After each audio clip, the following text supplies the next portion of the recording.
Saturday, September 26th already. Fall is moving fast. As you can see, for those of you who have been following this story, I have parked one of my vans in front of Mike Strack Attacks 2 vehicle. And the reason for that is because, well, I like to change things up for one thing. This also calls more attention to the issues that I want to really have people focus on right now, which is this hothead Hilmerson business of Jim Hilmerson, who owns Hilmerson RV, having a person by the name of James Meyer file a harassment charge against him, complain to the police about that he was harassing him over a potential job, and that was a police report that was in the Morrison County Sheriff's police reports that I have found. And then after I put the signs on my van identifying him as hothead Hilmerson, he proceeded to come over and prove my theory that he indeed is a hothead. He came over and stole or ripped off the signs off my van, committed vandalism, and then he stole my signs as well. So that's vandalism and theft. He doesn't have a right to do that. That's against the law. Oh, interesting. Here comes Mr. Strack. Boy, I tell you what, word gets around fast. Maybe he'll park his burgundy truck here again this year for... What's that? You didn't call and chalk me in this time? What's that? I said you didn't call and chalk me in this time?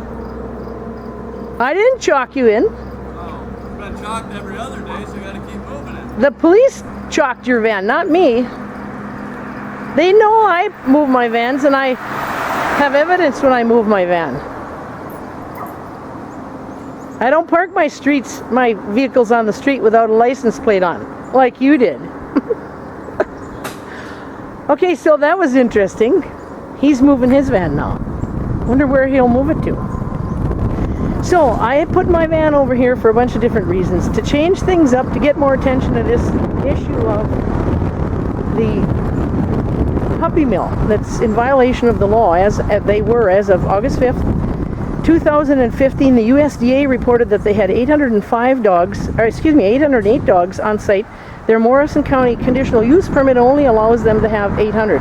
So they were in violation of their Morrison County conditional use permit. They're under investigation right now based on my complaint about their violations of the law. The USDA law, the Morrison County conditional use permit, so they're violating our Morrison County laws here. And they also, in order to get on the, they've been officially accused of violating. Wanda Kretzman has officially been written up with a complaint by the USDA for violating the Animal Welfare Act. And in order to get on that, in order to get a complaint written up like that, now this is, so you all know what time he moved his vehicle.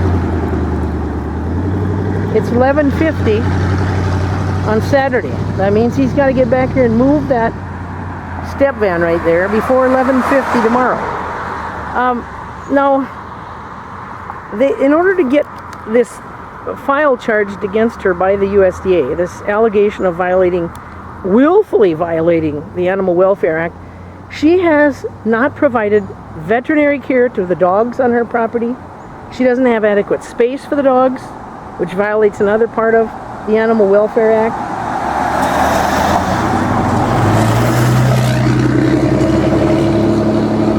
In the past, she hasn't sold her dogs in the right time frame. You can't sell puppies till they're at least 2 months old. And she's done that before. She's been written up a whole bunch of times. This isn't the first. She's really, I don't think, ever been in compliance with the rules for being a kennel. There's other things that she violated that she didn't provide that needed. Oh, one of the things that she hasn't provided according to the August 5th report by the USDA, is that she doesn't have enough workers to maintain all the animals she's got out there. And in that way she violated. So she needs to hire some more people if she's got to have that many dogs. Okay, so now we're going to take a little venture over here. And I just want to show you what's currently on the side of this van.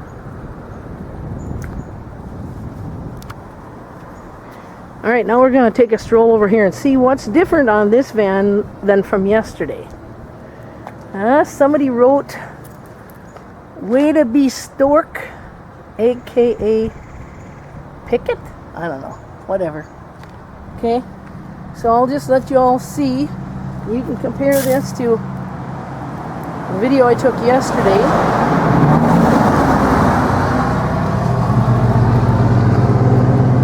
Okay, so far they're not writing on his bumpers, which would be a little bit harder to remove. I imagine alcohol or something will take off all this writing should he ever want to get it off.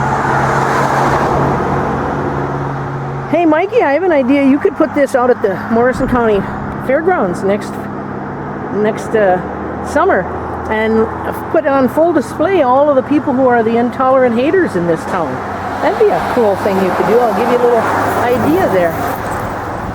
You might want to park this in front of the courthouse downtown too. That'd be another good place in town to put this. Or in front of the Morrison County Record. Or heck, how about in front of the police department? That'd get some attention for you. Oh man, okay, so what's new on here today? Let's see. Cuss words,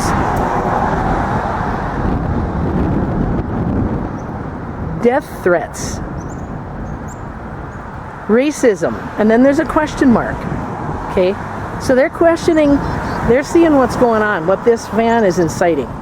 Oh, Corey Vukalik's name is on here. Now, that's an interesting name because he's one of the many people that was on the comment thread when Darwin J. Allard put up the post back a couple of years ago that said about me, why not just pull a Gordy and shoot her? Worked last time. I remember that name. Corey Vukalek. He also is, I think, possibly on the negative comments about Alderman Crowder as well. But this is interesting that somebody came over here. Oh, miss you, uncle. Somebody, Butch Watuki's been dead for a long time. And there's a landmark Minnesota Supreme case on him too. John Strom's name is on here. Well, isn't that interesting? There's a landmark Minnesota Supreme Court case on disorderly conduct connected with Butch Watuki. 1973, you can look it up for yourself. So it's interesting that somebody is discovering that this van is driving race hate, basically, and crime. It's inciting that. Now, right there it says, our town is okay with this. That person, same person evidently, or maybe not, is questioning if this is okay with Little Falls. Well, it certainly is with a certain portion of our community, as you can see by all these signers. They've pretty much identified themselves with it. This is okay with them. Remember those names, folks, that are on here. Remember these names. Billy Reck, that's an interesting name, and I'll tell you more about that later. Okay? Dick Norton. Now, that's an interesting name because he's, I believe, part of the posse that I filmed up at Alderman Crowder's trial. I think that's the name.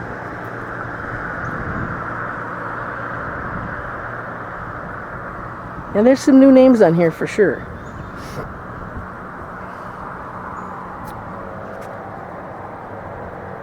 Dick Norton. Maybe that's the guy that came here last night and signed. Here it says,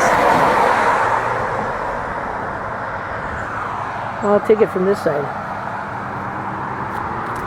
This is FUBAR.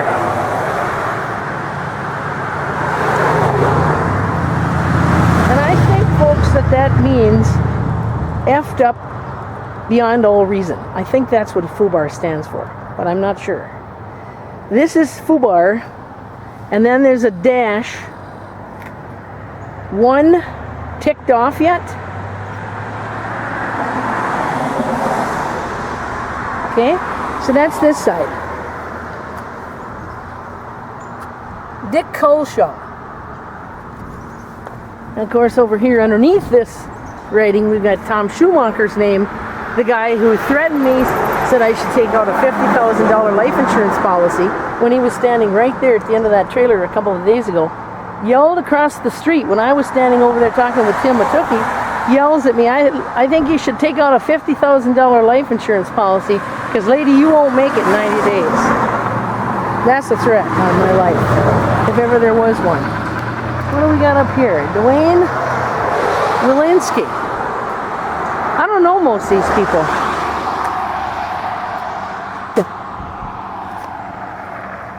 Let's see what's new on the back of here. I'll start at the top. I hope I'm getting it all. The sun's kind of bright, so I'm not sure if it's getting it.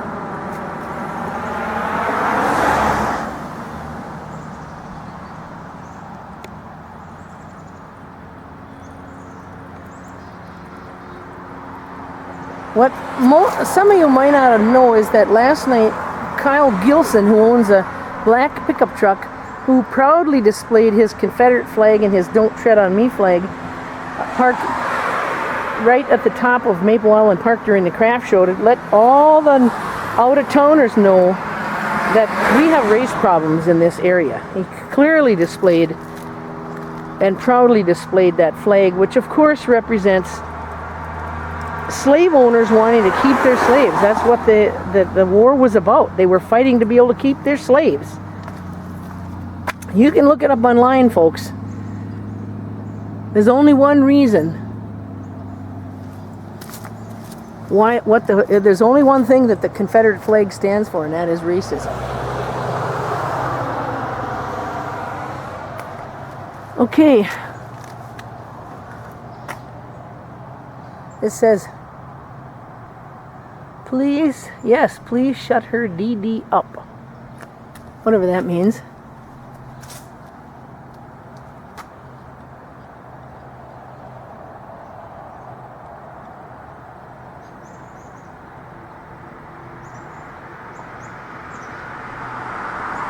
Oh, here's Kyle Gilson, the guy that had the black truck. He was out here last night and he parked right over there. And I took a picture of him from across the street and he had his window open, and then he rolled his window up when I came across the street. Either he didn't want to talk to me or he didn't want me to photo him or something. Here's what he writes. I support our troops. And he can't even spell it right. Well, that shows his real intelligence level right there, folks. Instead of A-R-E, Kyle, you should have written O-U-R. Go back to 5th grade spelling. I support our troops. I love my lifted trucks and my rebel flag and American flag, and if you don't like it, get out of this town and country. God bless America.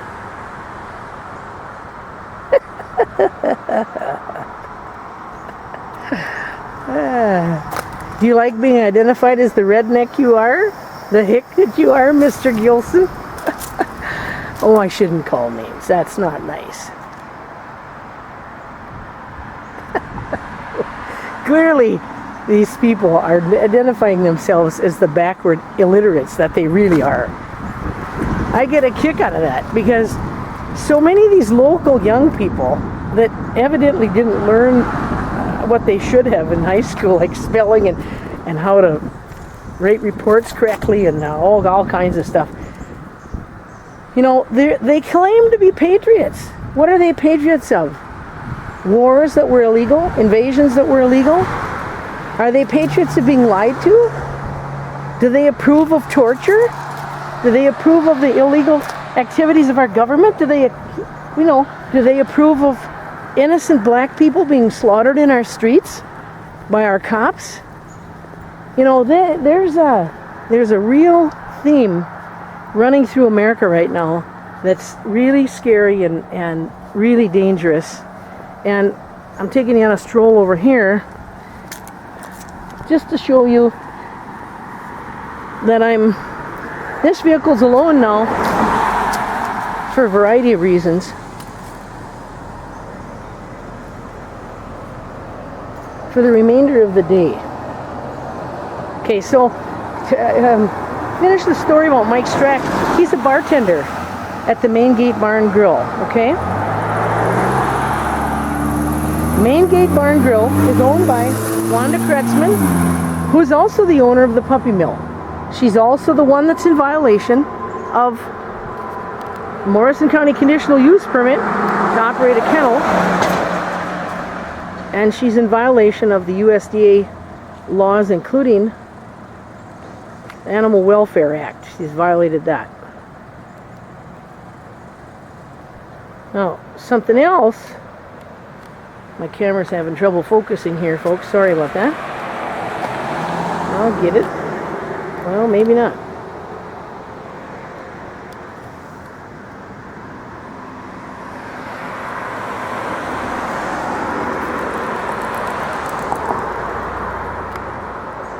There, now I got it.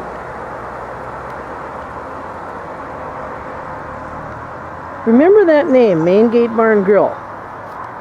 Now, one of the other threateners of me, an online threat came in the last couple days from Kelsey Howard. And Kelsey works at the Boomerang Bar, which is out not far from the Main Gate Bar and Grill. And a lot of the soldiers frequent both these places. A lot of the locals frequent both these places. And last night I put up a picture of Kelsey Howard in a bikini posing like a Playboy bunny on the hood of a fancy copper-colored souped-up vehicle, and her photo with her boyfriend Josh Bew.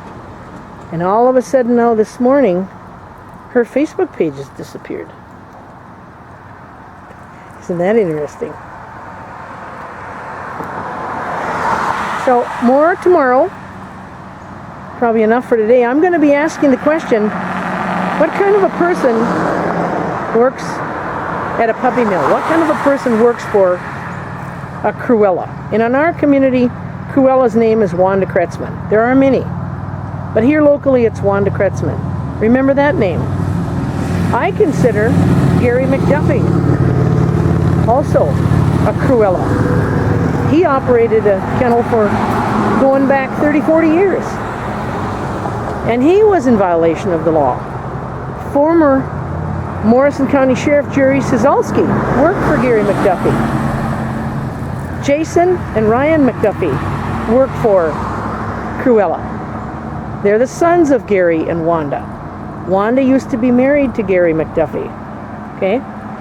So what kind of people work for Cruella? Well, obviously the sons and the ex-husband. But there's more to this story. What kind of other people work for a puppy mill owner called Cruella?